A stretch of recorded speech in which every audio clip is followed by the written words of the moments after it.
Olá, pessoal. Tudo bem? Essa voz desconhecida é do professor Bruno. Até o final do trimestre passado, eu era professor de História do terceiro ano. Infelizmente, o professor Júlio se aposentou. E, felizmente, eu estou aqui para continuar o trabalho dele. Bem, nós vamos ficar juntos até o final do ano e vamos estudar a história do Brasil desde a chegada da família real portuguesa até a proclamação da República, um período de aproximadamente 80 anos. Esta aula, que está sendo gravada aqui, será justamente sobre o período posterior à chegada da família real portuguesa ao Brasil. Quer dizer, é o período joanino, né? Então, como vocês estão vendo aí na tela, o período joanino ele começa em 1808, no ano da chegada da família real portuguesa ao Brasil, e ele termina em 1821, que foi o ano em que Dom João retornou a Portugal, certo? Então é joanino, esse período é chamado de joanino por causa do João, né? Rei de Portugal em 1821. Só que em 1808, quando ele chegou ao Brasil, ele não era ainda rei de Portugal, ele era príncipe regente de Portugal. Isso porque Portugal tinha uma rainha, que era a Dona Maria I. Né? Dona Maria I foi julgada incapaz de exercer a monarquia por ser considerada sem juízo, vamos dizer assim. Né? O título, digamos assim, o apelido dela era Maria a Louca. Né? Então ela foi afastada, né? E Dom João governou o Portugal na condição de príncipe regente. Ela vai morrer em 1816, em 1818 o Dom João vai se tornar Dom João VI, aí sim, rei de Portugal, certo? Só para vocês entenderem esse contexto. Bom, nós vamos tratar então da chegada da família real portuguesa ao Brasil e o início da emancipação também do Brasil, certo? Vai se dar durante o processo joanino e a gente vai ver que o processo de independência do Brasil em relação a Portugal foi um processo bem gradual, né? Bem gradual, demorado até certo ponto, certo? Bom, então, né, quais foram os fatores que levaram a vinda da família real portuguesa para o Brasil, que é o caso único da história de uma colônia que recebeu monarcas que governavam todo o império, né, a partir dessa colônia. Então o Brasil é o único caso na história em que isso aconteceu, certo? E é importante a gente balizar quais foram os fatores que levaram a família real portuguesa a atravessar o Atlântico e vir aqui para o Brasil, certo? Bom, então vamos lá.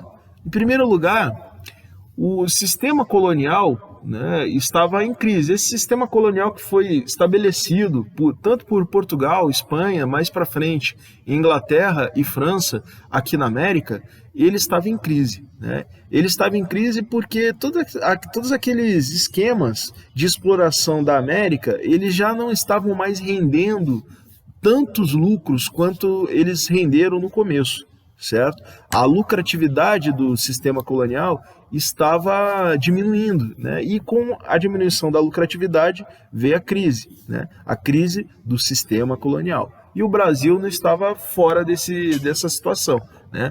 O Brasil na colônia, né, ele veio de, digamos assim, vários ciclos econômicos, né? O primeiro deles foi da extração do pau-brasil, depois veio, né, a fase áurea, né, da produção de açúcar, né?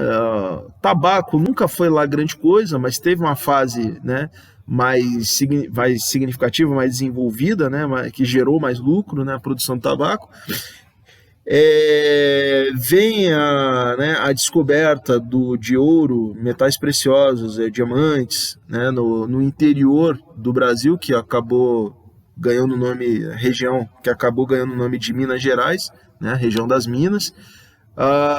Ainda teve também a exploração do algodão, né, que foi forte no Maranhão, mas também teve algum desenvolvimento, sobretudo na então capitania de Pernambuco, né, que é o atual estado de Pernambuco, né, mas já tinha, né, essa fase, digamos assim, lucrativa da exploração colonial, ela tinha ficado para trás no início do século XIX, né, que é a época bem da chegada da família real portuguesa ao Brasil, certo? Bem, paralelamente a isso, tivemos a Revolução Industrial, né? A Revolução Industrial que começou em um único país que vocês já conhecem, né? Foi a Inglaterra. Então a Revolução Industrial ela começa na Inglaterra a partir ali de meados do século XVIII, 1750 para frente, certo?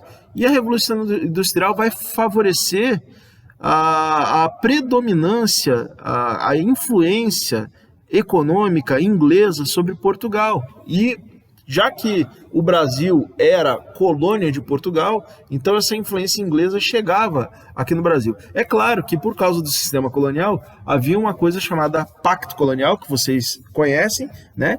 Que era uma imposição que Portugal exercia sobre o Brasil. O Brasil só podia comprar e vender de Portugal, tá certo? Tinha o Pacto Colonial, né? Mas os produtos ingleses, os produtos industrializados ingleses, eles acabavam chegando ao Brasil de forma indireta. Por quê? Porque a Inglaterra vendia para Portugal e Portugal acabava revendendo para o Brasil, tá certo? Então, quer dizer, a Revolução Industrial ela teve sua influência no Brasil. Tanto que se diz que o ouro extraído das minas, na verdade, foi acabar na Inglaterra, né? Porque Portugal e Inglaterra tinha um tratado, o Tratado de Methuen, que era um tratado pelo qual a Inglaterra ela tinha o direito exclusivo de exportação de roupas e tecidos para o Brasil, certo? Em troca de Portugal ter uma cota lá de exportação de vinho para a Inglaterra, né? E de pescados também para a Inglaterra, né? Um tratado, né, aparentemente desigual, né? Mas que beneficiou muito a Inglaterra, porque esse tratado ele foi assinado no início do século XVIII, né? Justamente ali por volta de 1703, justamente na época áurea, né? Na época o auge da extração do ouro na América Portuguesa, na região das Minas. Então o ouro mineiro acabou indo parar na Inglaterra, né? Favorecendo então a Revolução Industrial Inglesa. Alicerçando, né, todo esse desenvolvimento industrial da Inglaterra, tinha o poderio naval inglês, né, que tinha relação com a busca dos ingleses por controles de rotas comerciais, né, sobretudo rotas comerciais não apenas na Europa, não apenas no Oceano Atlântico, mas também nos outros oceanos, Oceano Índico, Oceano Pacífico, certo? Mar Mediterrâneo. Então a Inglaterra tinha essa propensão a uma hegemonia naval, a uma hegemonia marítima, certo? Vamos lá. E teve a Revolução Francesa, né? Então, a Revolução Francesa, paralela praticamente, a gente vai ver que a Revolução Francesa é do final do século XVIII, assim como a Revolução Industrial é da metade para frente do século XVIII, então a Revolução Francesa, paralelamente à Revolução Industrial, também é um fator muito influente, muito determinante no rumo que as coisas vão tomar, tanto na Europa quanto aqui na América, né? Então, a gente sabe, né, que a Revolução Francesa ela vai degringolar, ela vai acabar resultando no surgimento da pessoa de Napoleão Bonaparte como um líder militar e um líder político, né, que acabou dominando, né, exercendo um domínio, um predomínio militar sobre toda a Europa continental, né? Quando fala Europa continental, você exclui a Inglaterra, né, que não é do continente, ela é uma ilha, né? Então toda a Europa continental esteve em algum momento sob o controle das tropas napoleônicas. Então ficava assim, né? A Inglaterra ela exercia hegemonia naval e as tropas napoleônicas exerciam hegemonia terrestre, certo? E durante algum tempo houve um impasse, né? Um não conseguia derrotar o outro, certo? E aí acaba que Portugal fica ali, né, entre a cruz e a espada, entre o poder marítimo inglês e o poder militar terrestre francês, né?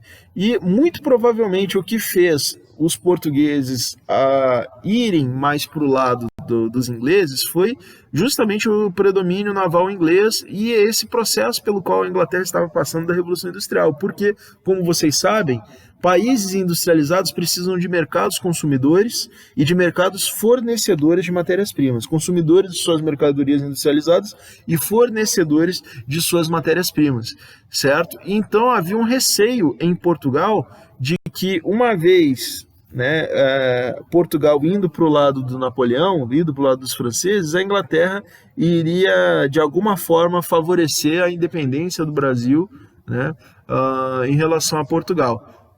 Esse processo, de certa forma, já vinha acontecendo na América Espanhola, né, essas tendências de independência, né? Já tinha o exemplo da independência dos Estados Unidos, já tinha o exemplo da independência do Haiti, né? Então, quer dizer, a possibilidade do Brasil se tornar independente de Portugal era grande, né?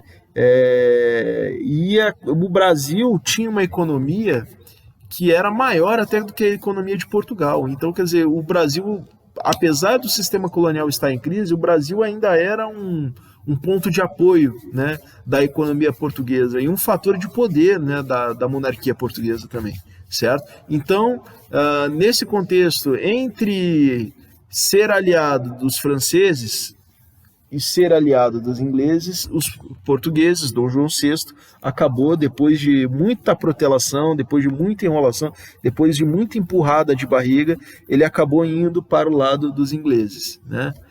E com isso ele vai realizar a travessia do Oceano Atlântico, de Portugal na direção da Bahia, e depois de passar um tempo na Bahia, ele vai descer para o sul em direção ao Rio de Janeiro, onde ele vai estabelecer a sua capital, né?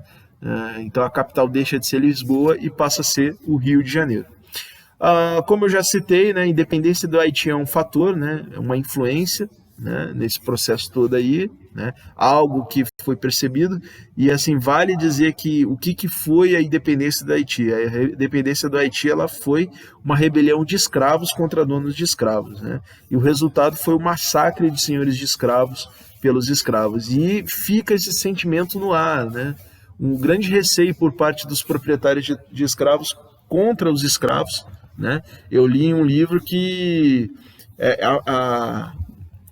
a fama dos líderes da Revolução Haitiana, que levou à independência do Haiti, acabou se espalhando entre os escravos aqui do Brasil, né? Tinha escravos que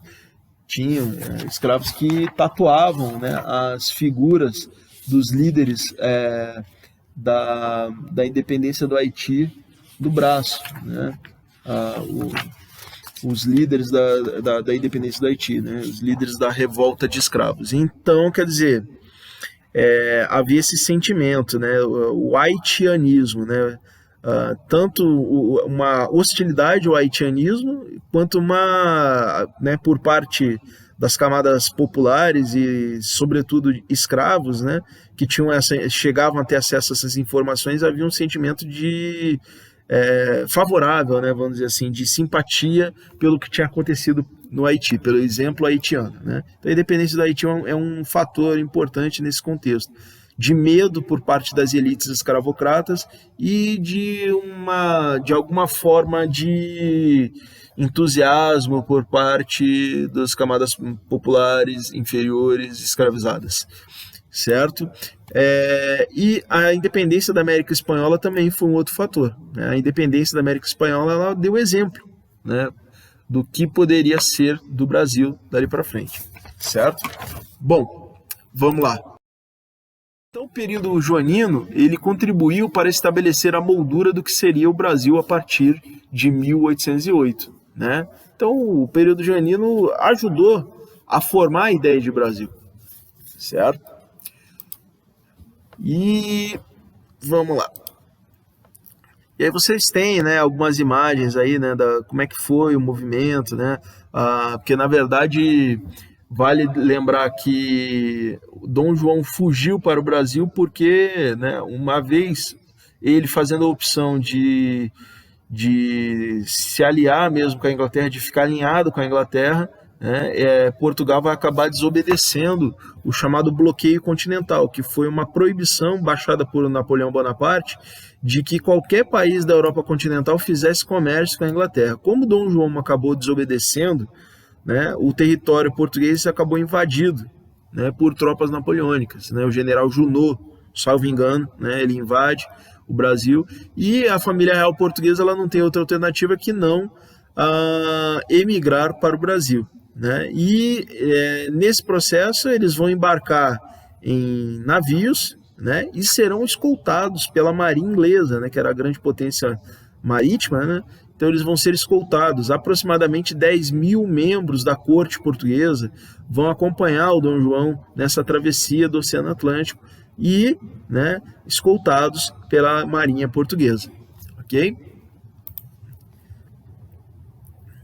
E aí a corte, né, com tudo que ela tinha de luxo, de requinte, de sofisticação, ela vai ser transportada, né, de Lisboa para o Rio de Janeiro, certo? Esse palácio aí, né, ele existe até hoje, né? Ele era o antigo palácio dos vices-reis do Brasil, certo? Quem governava o Brasil, né, o Rio de Janeiro já era a capital do Brasil em 1808, né, e já era capital desde 1763, já era a capital do Brasil. Então, os governantes do Brasil colonial, eles, digamos assim, eles despachavam a partir desse palácio. Quando a família real portuguesa se estabelece no Brasil, eles vão justamente viver aí nesse palácio, certo? Que existe até hoje na região central do Rio de Janeiro, centro histórico do Rio de Janeiro.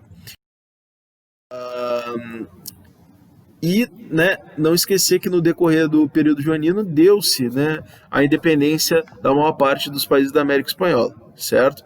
Então vocês veem aí, a corte portuguesa, ela chega em 1808. Se vocês forem olhar ali no mapa, o mapa à direita, não o mapa à esquerda, que mostra os vice-reinados, né? Mas se vocês forem olhar o mapa à direita, vocês vão perceber que o Paraguai, 3 anos depois da chegada da família real portuguesa ao Brasil, o Paraguai já ficava independente, né? Aí, mais 5 anos, 1816, é a vez da Argentina, ali mais ao sul. Mais 2 anos, Chile, 1818, né? Aí ainda tem lá em cima, Colômbia e Venezuela, 1819. No mesmo ano que o Brasil ficou independente, 1822, né, o Equador também ficou independente. Aí vem Peru, Bolívia, né? Então, essas regiões vão se tornando independentes, né, na medida em que o tempo vai passando ali no início do século XIX. Isso tem a ver com o quê? Gente, a Espanha também foi invadida por tropas napoleônicas, só que os reis da Espanha não vieram para a América Espanhola, eles ficaram lá, certo? E aí deu nisso, né? As colônias espanholas na América se separaram da Espanha muito em função de pressões e estímulos vindos da Inglaterra. Por quê? Qual era o interesse da Inglaterra? O interesse da Inglaterra era fornecer suas mercadorias industrializadas para essa região sem ter que passar pela Espanha, né? E também comprar o que fosse necessário de matéria-prima para as suas indústrias, certo? Então esse processo. 1821, um ano antes do Brasil, México lá em cima no norte. Esses 2 mapas é interessante contrastar, porque o que você percebe? Primeiro que, né, diferentemente do Brasil, né, o Brasil era praticamente uma coisa só. Tá certo que no norte, né, no que hoje corresponderia hoje aos estados do Maranhão, Pará e Amazonas, havia uma grande capitania, um grande vice-reinado chamado Grã-Pará, certo? O estado, durante um tempo foi chamado Estado do Maranhão, né? Era separado do resto do Brasil, certo?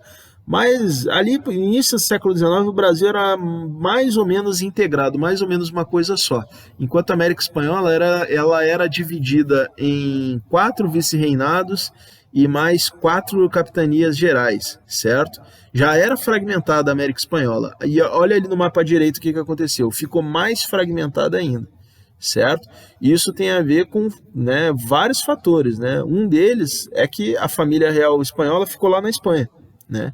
Então isso favoreceu a fragmentação. Cada parte da América Espanhola vai se soltando à sua maneira da Espanha, vai deixando de ser colônia da Espanha, certo? Mais para frente a gente vai comentar sobre isso, né? Por que o Brasil se manteve unido enquanto a América Espanhola se fragmentou em vários países? O Rio de Janeiro, com a chegada da família real portuguesa, se torna a capital do Império Colonial Português. Certo? Opa, tem um errinho ali, tá? 1808 até 1821, ali está 1921, é 1821, tá certo? Vamos lá.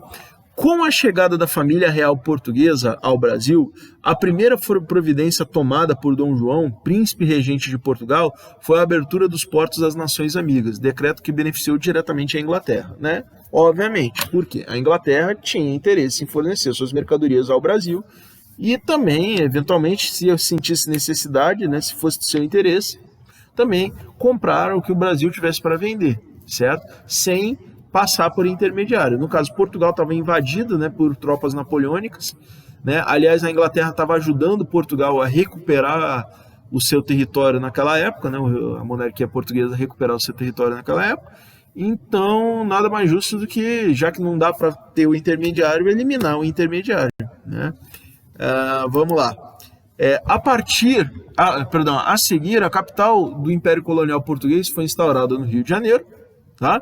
E foi suspensa a proibição da instalação de indústrias no Brasil, certo? Vamos lá, o que mais? Em 1809, Dom João, príncipe regente, né, ordenou a ocupação da Guiana Francesa, né, lá no norte, tá? E também que era uma colônia francesa, já que os franceses invadiram Portugal, então Dom João mandou tropas portuguesas invadirem a Guiana Francesa, uma colônia francesa aqui na América do Sul. Em 1816,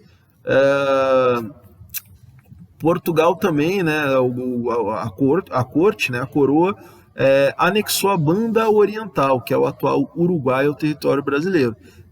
É interessante que foram várias incursões de tropas luso-brasileiras no Uruguai, né? O Uruguai já tinha tido colônias portuguesas, né, fundadas lá, né? Tem uma cidade lá no Uruguai chamada Colônia del Sacramento, tinha sido uma colônia portuguesa. Então, os portugueses tinham uma presença lá, né, no Uruguai, né, na antiga Banda Oriental.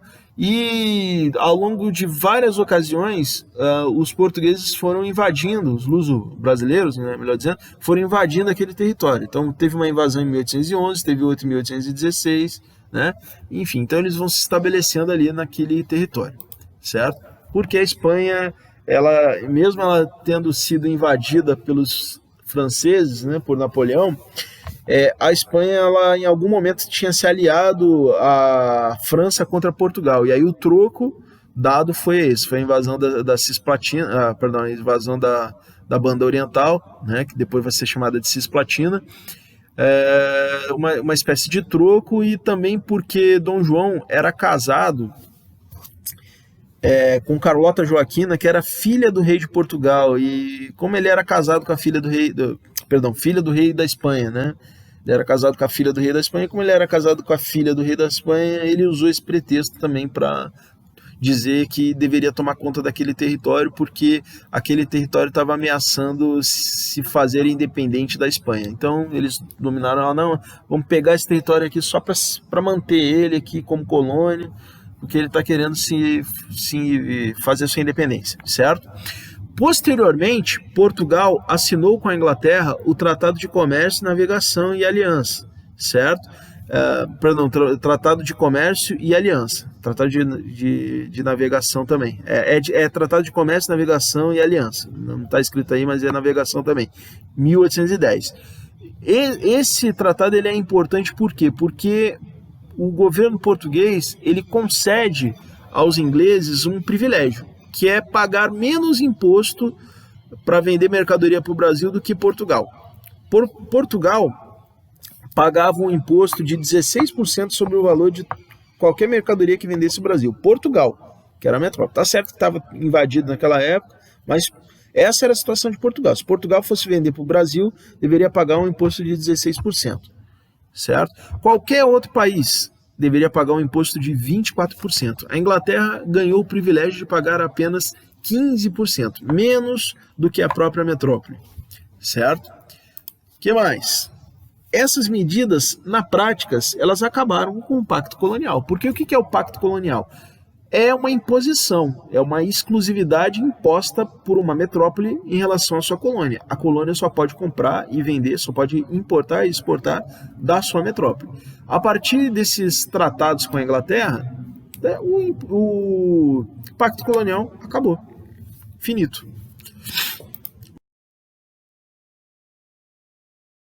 O estabelecimento da corte portuguesa no Rio de Janeiro representou um acréscimo de aproximadamente 20% para a população da cidade, né? Então o Rio de Janeiro tinha 50 mil habitantes.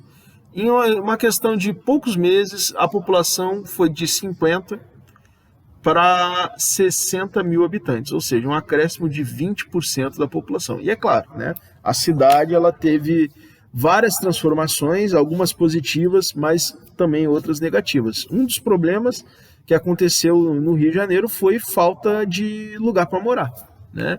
E o rei, para acomodar a corte, eram 10 mil pessoas em torno dele, ele mandou, né, gente para fora da própria casa, né? Ele desalojou pessoas de suas próprias casas para alojar os seus servidores, a sua nobreza, etc.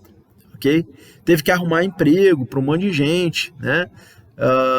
E isso representou gastos, e como eles eram governo, então para gastar eles precisavam arrecadar, e para arrecadar mais eles precisavam criar impostos, então, né, aumentou muito o imposto, né?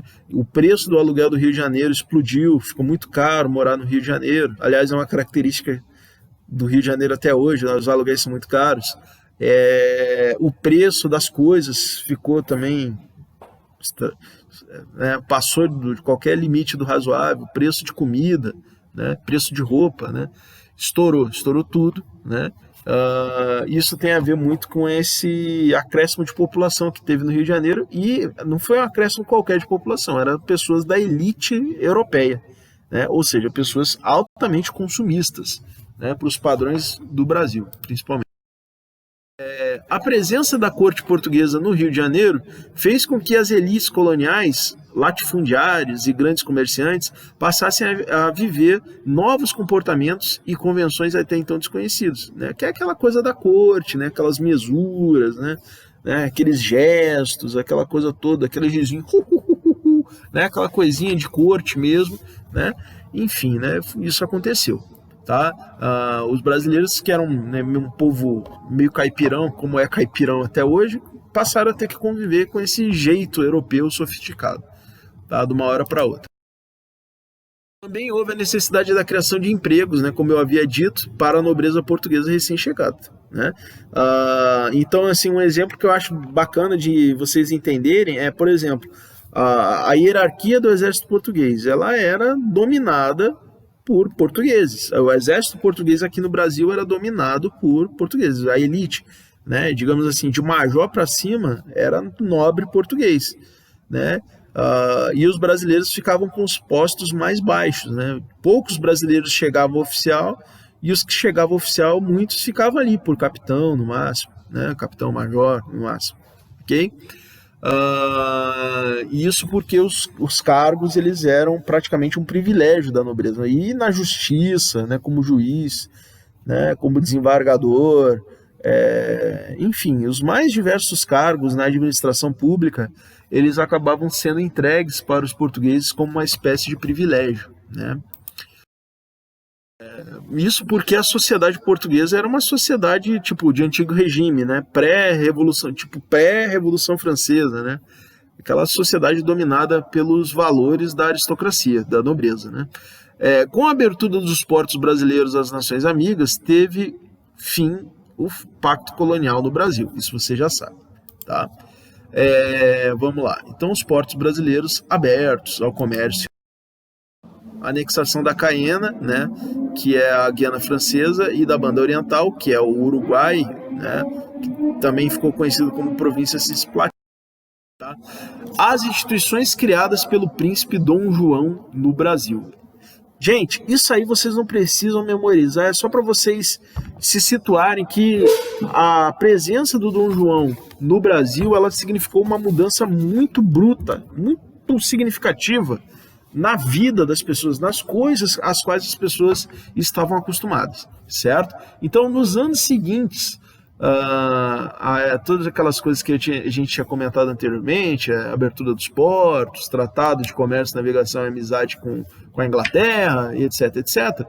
Nesses anos seguintes, Dom João tomou providências para estruturar a administração portuguesa no Brasil, tá? Dentre as quais a criação da imprensa régia, a autorização para o funcionamento da imprensa, era uma coisa proibida, não podia imprimir texto no Brasil, certo? A partir da chegada da família real portuguesa passou a haver autorização para isso, para órgão de imprensa funcionar, publicação de livros, etc. Passou a poder imprimir texto no Brasil, uma coisa que não podia.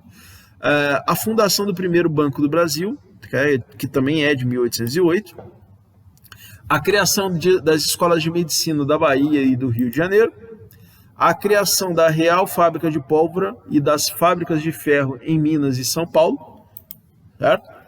Que era uma coisa também proibida, né? Era proibido fabricar ferro no Brasil, tá? Tinha que comprar ferro de Portugal. A fundação da Biblioteca Real, atual Biblioteca Nacional, foi fundada no Rio de Janeiro. A fundação da Real Academia Militar, né, e do Jardim Botânico, na cidade do Rio de Janeiro, né, 1811. A criação do Museu Real, atual Museu Nacional, em 1818. Tá? E a contratação da Missão Artística Francesa, em 1816, tá? A qual fundou a Academia Imperial de Belas Artes, a atual Escola Nacional de Belas Artes, tá? Que existe até hoje, 1820, ok? Instituições criadas por Dom João VI, né, no Brasil foram várias, ok? Príncipe Dom João, depois Dom João VI, né, diga-se de passagem. Tá aí a Escola de Medicina da Bahia, a Biblioteca Nacional, prédio muito bonito, Jardim Botânico, a fachada do Jardim Botânico. Isso aí, caramba, esqueci o que é isso, mas é um prédio construído na época do Dom João, perdão. Esse aí é o Museu Nacional. A derrota de Napoleão e a elevação do Brasil a Reino Unido a Portugal. Vamos lá. Entre 1814 e 1815, deu-se a derrota final do Império Francês frente à Sexta Coligação anti-França, né? Porque os países se uniam contra a França e mesmo unidos, vários países, eles tomavam pancada da França, né? A França batia neles. Aí teve a Sexta Coligação, a última coligação, se uniu contra a França e conseguiu derrotar. Depois daquele fiasco na Rússia, né, que o Napoleão tenta invadir a Rússia ali em 1812, aí ficou fácil, né? Depois daquele fiasco ficou fácil. Todo mundo se uniu, né? Ainda assim tiveram que se unir, né, os mais fortes, para derrotar a França, né, o Império Napoleônico. Tá? Com essa derrota, as potências europeias organizaram o Congresso de Viena, por meio do qual decidiram restaurar o regime absolutista, através do princípio da legitimidade, a legitimidade monárquica. As famílias que governam os países de forma absolutista devem governar os países de forma absolutista. Quem saiu deve voltar, né? Aqueles que tinham sido mandados embora pelo Napoleão tiveram que voltar. Tá? E as fronteiras pré-1789 foram restabelecidas, ou seja, as fronteiras entre os países antes da Revolução Francesa foram restabelecidas. Isso porque o Napoleão, com as suas conquistas, ele tinha dado uma bagunçada, né? Fez uma baguncinha ali na Europa, mexeu bastante ali com as fronteiras, né? Então tudo que havia antes da Revolução Francesa foi restaurado, né? E a recolonização também do continente americano. Quem tinha se libertado tinha que voltar a fazer parte, né, da sua metrópole. Tá? Essa foi uma decisão tomada pelo Congresso de Viena e que vai ser reforçada após a formação da Santa Aliança, que foi uma aliança entre as monarquias absolutistas no continente europeu. Né? E se era entre as monarquias absolutistas, é bom lembrar que o Reino Unido ficou fora da Santa Aliança e que o Reino Unido, a Inglaterra no caso, era contra a recolonização também. Por isso que eles não ficaram na Santa Aliança. Isso é importante lembrar, porque a Inglaterra tinha interesse em manter os países da América espanhola né, independentes. Né? As regiões da América Espanhola que tinham se tornado independentes, eles queriam que mantivesse essa independência. Né? O Brasil não precisava, porque o Brasil já estava aberto, mesmo sem ser independente de Portugal. Certo? Em meio a essas decisões, tá, é que o Brasil foi elevado de colônia à categoria de Reino Unido a Portugal. Isso foi em dezembro de 1815. Tá? Isso por quê? Porque a família real portuguesa ainda não se sentia com segurança para sair do Brasil e voltar para Portugal. Né? Havia um receio ainda de que pudesse haver qualquer coisa aqui, né, que levasse a uma independência de alguma parte ou de todo o Brasil. Né? Então, Dom João achou por bem permanecer um tempo ainda aqui no Brasil para segurar as coisas, né, para manter as coisas. Dizem também, por outro lado, que ele gostou muito do Brasil, que ele se deu muito bem aqui, né, que ele queria, de fato, ficar. Né? Então, para resolver o problema, né, de o rei estar na colônia e não na metrópole, ele resolveu transformar o Brasil em Reino Unido. Então colocou o Brasil em pé de igualdade com Portugal em 1815, certo? Em Portugal, derrotadas e expulsadas as tropas francesas, expulsadas está certo, tá? Em português aí, a burguesia portuguesa passou a pressionar a corte portuguesa pelo retorno a Lisboa. Então começa a haver uma pressão, né, por parte da burguesia portuguesa. Vamos lembrar que a burguesia ela não é exatamente a classe mais favorecida pela monarquia absolutista, né, portuguesa. Quem é mais favorecido pela monarquia absolutista é a nobreza, é a classe dominante na monarquia absolutista, e a burguesia é a classe, né, que quer uma maior participação política, né, uma maior representatividade política no governo português. Né? Então eles começam a pressionar Dom João para retornar a Lisboa e para que a monarquia aceitasse jurar a fidelidade a uma constituição, que a monarquia portuguesa deixasse de ser absolutista e passasse a ser constitucional, como era na Inglaterra, certo? Grande exemplo. Enquanto isso, em Portugal, com a expulsão das tropas portuguesas, os portugueses eram obrigados a conviver com a ocupação militar inglesa, sob o comando do Marechal General Lord Beresford, tá? Que foi o cara que coordenou a expulsão das tropas francesas lá de Portugal.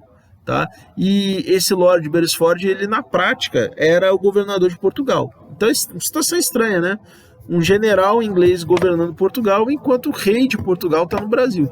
Né? Situação estranha, né? Esquisitinho, né? Então o Congresso de Viena ele resultou na formação da Santa Aliança, como eu havia comentado anteriormente, uma instituição reacionária e conservadora. Só para lembrar vocês, o que é um ser reacionário? É alguém que quer que as coisas voltem a ser como elas eram no passado. Tá? Você não está satisfeito com agora, você quer a volta, e também você não quer conservar. Você quer a volta das coisas como elas eram. E conservadora, que é o cara que quer conservar as instituições, certo? Então, a Santa Aliança ela era, por vezes, reacionária, por vezes conservadora. O que ela não queria era mudança, tá? Acima de tudo, ela não queria mudança, ok? E uma das mudanças que ocorreram nessa época foi a independência dos países da América Espanhola. Em 1815, o Brasil passou a ser colônia. Em 1815, o Brasil deixou de ser colônia oficialmente, tá? Mas continuava ligado a Portugal. Desculpe o texto aí de novo, tá? Então, em 1815, o Brasil deixou de ser colônia oficialmente, mas continuava ligado a Portugal. Em 1815, na medida em que o Brasil foi elevado a Reino Unido a Portugal.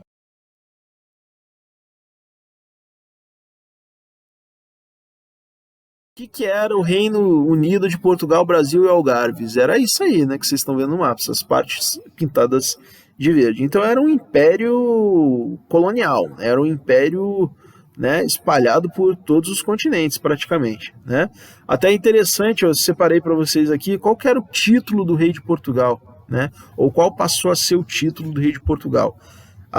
O cara dizia o seguinte, né, quando iam anunciar o rei de Portugal chegando no lugar, anunciava dessa forma: pela graça de Deus, rei de Portugal, Brasil e Algarves, de aquém e de além mar de África, senhor da Guiné, da navegação, do comércio e da conquista, da Etiópia, da Arábia, da Pérsia e da Índia. Né? Então era isso tudo. Isso é um título, fora a parte do Brasil, né? Isso é um título que vem desde a Idade Média, do final da Idade Média. Era assim que os reis de Portugal eram apresentados, quando eles se apresentavam num recinto. Né? Que loucura. A Revolução Pernambucana. Então, gente, vocês estão notando que essa época, esse contexto, ele é por demais agitado, né? Conturbado. ok? E aí, passados 2 anos ali do Congresso de Viena, do fim das Guerras Napoleônicas, estoura em Pernambuco a chamada Revolução Pernambucana, tá?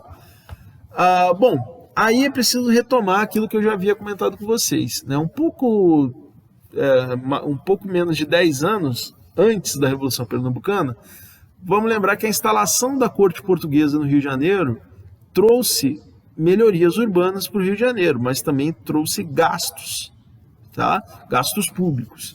E para fazer frente a gastos públicos, você cria impostos. Então a coroa portuguesa criou impostos. E é bem interessante porque o Brasil inteiro pagava por melhorias urbanas no Rio de Janeiro, numa cidade no Rio de Janeiro. E, bom, Pernambuco vocês já conhecem, né? Pernambuco era a colônia mais rica do Brasil, né? Era a capitania mais rica do Brasil. Era o lugar que mais gerava riqueza, só que no início do século XIX estava vivendo uma crise econômica. Por quê?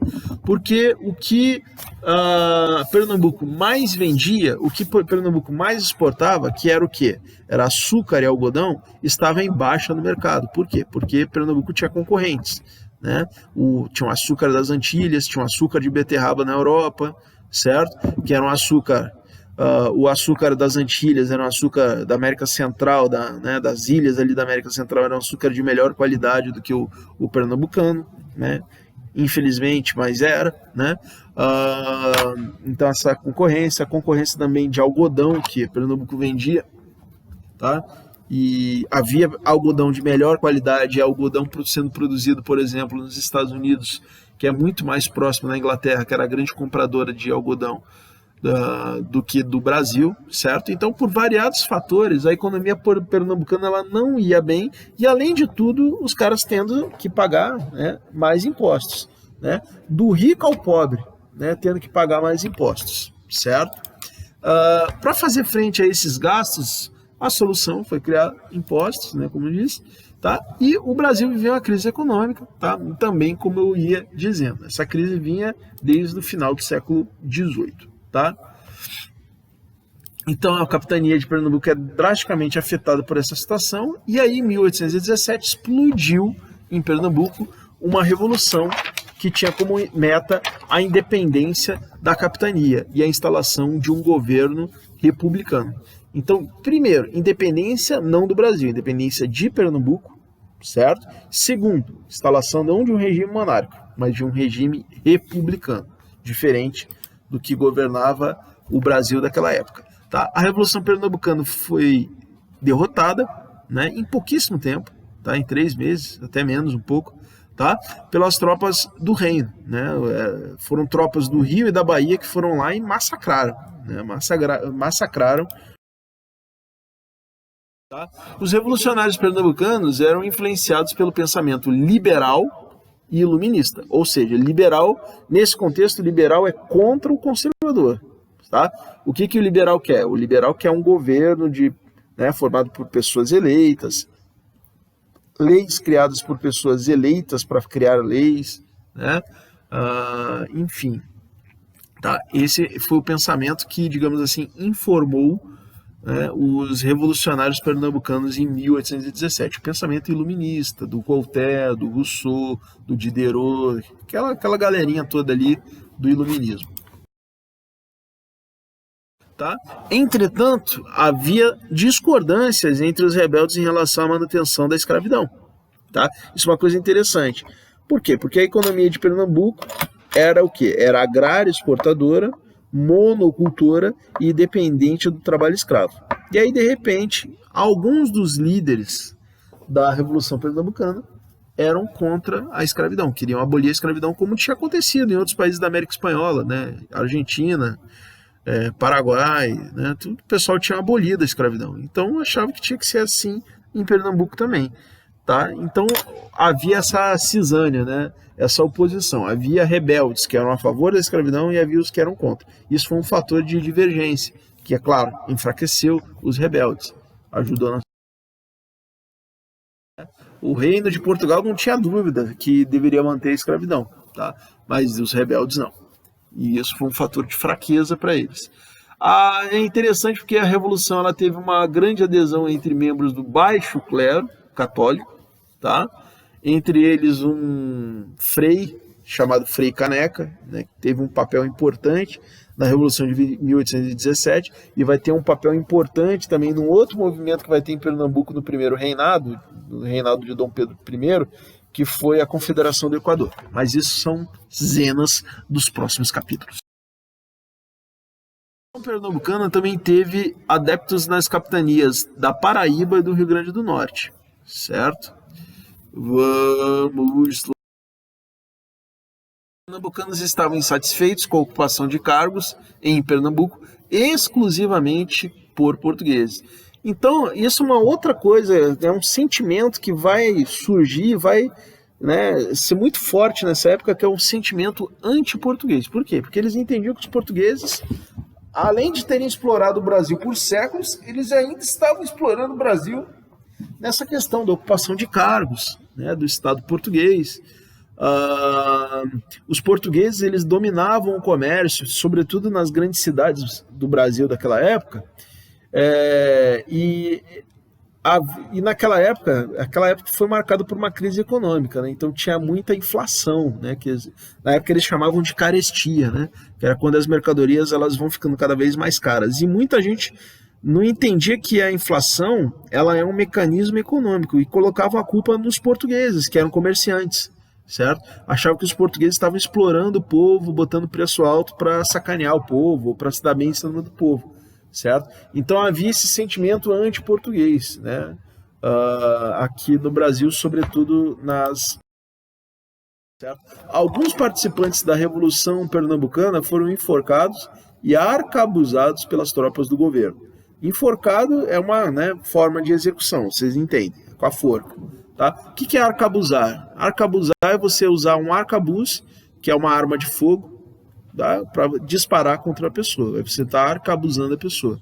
Fuzilado vem de uso do fuzil. Arcabuzado vem do arcabuz, certo? A bandeira da Revolução Pernambucana, tá? Ela vai influenciar, tá? A atual bandeira de Pernambuco, é muito parecida, tá? Porque essas 3 estrelas aí, tá?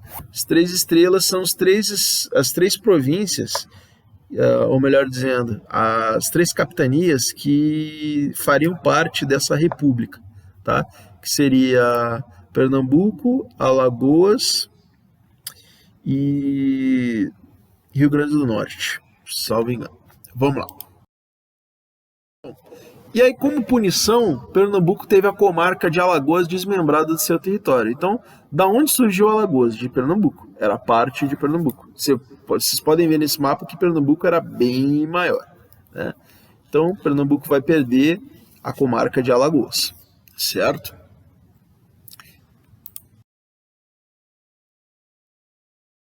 E aí, quer dizer, o momento, como eu disse, conturbado, mais coisas acontecendo. Acabou a Revolução Pernambucana, 1817, vai passar mais 3 anos, Revolução Liberal do Porto. O que foi? Bom, na medida em que os anos foram passando, cresceram as pressões por parte da burguesia portuguesa para que Dom João VI aceitasse jurar uma Constituição elaborada por representantes eleitos. Essas pressões chegaram ao auge em 1820, quando estourou na cidade do Porto, uma cidade no norte de Portugal, uma revolução liberal. Os burgueses eram a favor do liberalismo, certo? E é interessante falar o seguinte, existe o liberalismo econômico e o liberalismo político. Então, a burguesia era frequentemente liberal politicamente. E o que é o liberalismo político? É a ideia de você ser governado por representantes eleitos. Você respeitar leis que sejam feitas por governantes eleitos e não por uma única pessoa de maneira arbitrária, né? O governo liberal é um governo que dá satisfação para o povo, porque entende que quem paga imposto merece receber satisfação do governo em relação ao que o governo faz com o dinheiro que as pessoas entregam para ele, certo? São perspectivas liberais. Liberalismo econômico é a ideia de você deixar digamos assim, a economia funcionar livremente, porque a economia em si mesma ela tem um mecanismo de equilíbrio, né, que é natural, né, funciona do mesmo jeito que a natureza funciona, a economia funciona também, né? Então a economia tem que deixar livre no seu funcionamento, na sua autorregulação. Então tem esse liberalismo econômico também. Tendo alcançado a vitória, os liberais convenceram Dom João VI, convenceram entre aspas, né? Tipo assim, ou vai, né, Dom João, a prometer jurar uma constituição a ser elaborada por uma Assembleia Constituinte, que viria a ser eleita nos meses seguintes. Então os burgueses liberais venceram essa parada, né? Conseguiram impor isso ao Dom João. Essa Assembleia Constituinte ficou conhecida como Cortes Gerais Extraordinárias e Constituintes da Nação Portuguesa, ou Cortes de Lisboa. A partir de agora eu vou usar essa expressão, as Cortes de Lisboa. Quando eu falo das Cortes de Lisboa, do que eu estou falando? Eu estou falando da Assembleia Constituinte que foi formada lá em Lisboa para criar uma Constituição para Portugal. Aliás, para o Reino Unido de Portugal e Brasil, certo? Detalhe, para essa Constituinte foram eleitos deputados portugueses e deputados brasileiros. Só que o número de deputados portugueses era ligeiramente superior ao número de deputados brasileiros. Essa informação ela é importante para a gente entender algo que vai acontecer lá na frente. Outra vitória conseguida pelos liberais foi induzir Dom João VI a retornar a Portugal em 1821. Então ele retorna. Um ano depois da Revolução Liberal do Porto, tá? O Dom João VI finalmente retorna Brasil. Perdão.